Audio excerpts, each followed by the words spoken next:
on voit vraiment une évolution aujourd'hui sur le marché de la neige, où aujourd'hui les gens vont en montagne, pas simplement pour faire du sport, mais pour vraiment faire de la découverte d'une région. Et j'ai envie de dire, le ski est un moyen de transport pour découvrir une région. Donc c'est là où, quand on regardait pour nous, dans les 15 prochaines années, quels pouvaient être les domaines skiables avec cette fort potentiel d'expérience, on a tout de suite été intéressé par ce lieu de Charlevoix, parce que c'est magique. Et les gens, on voit de plus en plus qui vont skier de 8h du matin à 5h du soir. Aujourd'hui, commencent plutôt à 9-10h et finissent à 15h. Donc j'ai envie de dire, les gens qui sont d'abord américains, d'abord ils aiment voyager, hein, ils aiment changer de station de ski. Donc nous on a vu énormément de demandes effectivement sur la clientèle nord-américaine pour aller en Europe. Parce que skier en Europe, c'est différent de skier en Amérique du Nord.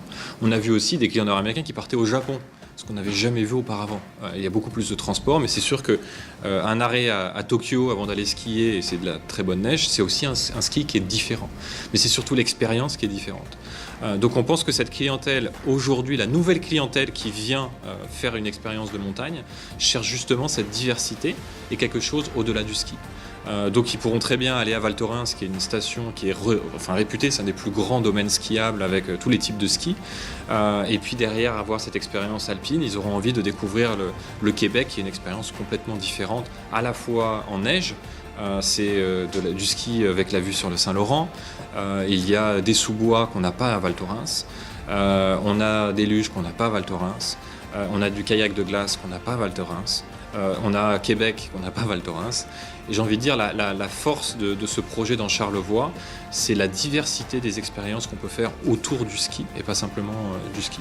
Pour nous, l'activité de l'aéroport de Québec et surtout ce qu'on estime être l'aéroport de Québec dans les prochaines années est un atout important pour le projet. Donc on suit plusieurs choses d'un très bon œil.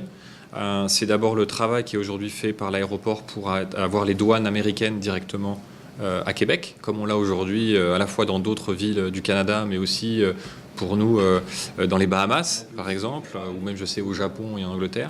Ça permet d'avoir beaucoup plus de liaisons directes vers les villes importantes américaines, pas simplement les points de hub, mais aussi des deuxièmes rideaux de villes. Et puis tout ce qui est l'activité autour de nous, comme les croisiéristes qui sont arrivés aussi sur la région, tout ça, ça augmente le trafic sur l'aéroport. Et qui dit augmentation de trafic sur l'aéroport, ça va nous permettre d'avoir des accès aériens supérieurs à ce qu'on a aujourd'hui. Et on a vu, là, il y a beaucoup d'annonces qui sont en cours de travail, peut-être d'avoir des liaisons directement entre Québec, Londres, Paris, voire même Bordeaux. Tout ça, c'est des choses qui sont très importantes pour nous et un vrai attrait de cet aéroport.